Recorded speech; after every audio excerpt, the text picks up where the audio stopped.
Graça e paz, meus queridos. Domingão maravilhoso, domingo de Páscoa.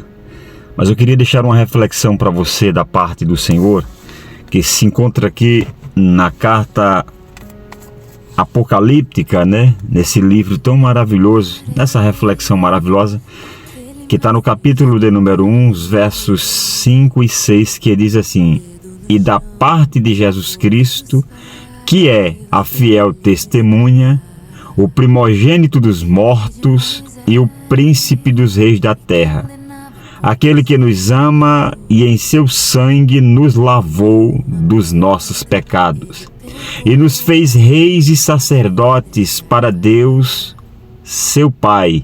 A Ele glória e poder para todos sempre. Amém. Meus queridos e amigos, esse domingo é um domingo de reflexão, porque sabemos a boa notícia esta, que Cristo Jesus ressuscitou, E louvamos a Ele, porque sem Ele nada somos, nada fazemos, nada completamos e nada possuímos, Sem Ele nós estamos totalmente perdidos. A Páscoa judaica, ela se cumpriu exatamente na morte de Cristo. E Cristo estabelece agora uma ceia, E é importante nós entendermos que essa ceia, que essa morte salvífica, é uma representação poderosa da entrega total desse Cristo Salvador, Primeiro, Ele morreu pelos nossos pecados. Sem Ele, nós estaríamos em maus lençóis. Sem eles, nós teríamos que enfrentar a ira de Deus por conta da queda de Adão.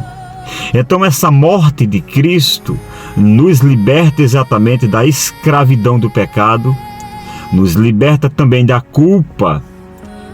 E é importante nós entendermos que essa morte, ela é importante porque nós não somos mais culpados. Porém, não nos liberta exatamente ainda da presença do pecado. É por isso que quando Ele morre pelos nossos pecados. Quando Ele ressuscita para a nossa justificação. É por isso que o apóstolo Paulo, no capítulo 8, escrevendo, ele chega a dizer que aquele que nos predestinou é o mesmo que nos escolheu, nos chamou, e nos justificou e nos glorificará. Então, a morte dele nos liberta exatamente dessa escravidão. O pecado já não tem tanto do poder, porém a sua presença é notória ainda. É por isso que temos que sempre exatamente estarmos nos seus pés, porque Cristo Jesus, Ele é ao mesmo tempo o nosso sumo sacerdote e também Ele foi o sacrifício, Ele é também o ofertante e é também a nossa oferta.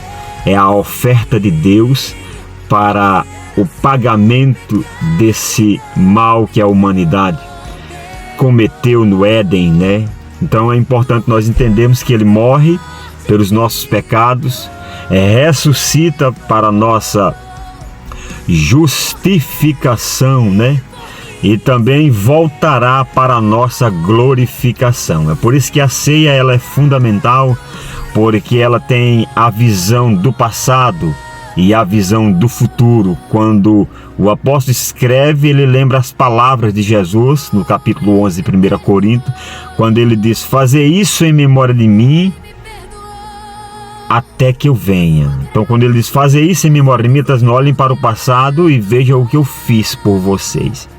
Mas façam esse ritual e lembrem do que eu fiz até que eu venha. Então, a ceia é exatamente esse sinal profundo da ceia, só terminará quando Ele voltar.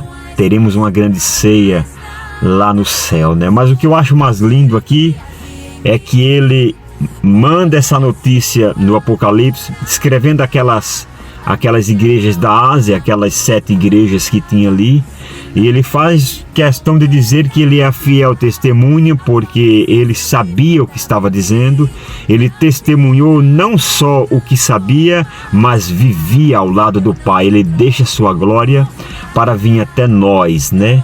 Andou conosco, então ele é fiel porque ele tem certeza do que ele diz. Ele é o primogênito dos mortos, porque foi o primeiro a ressuscitar, né? Então o que eu acho mais lindo é que o escritor escreve dizendo que ele nos ama, né? E essa expressão nos ama aqui dá-nos a ideia de um amor presente, né?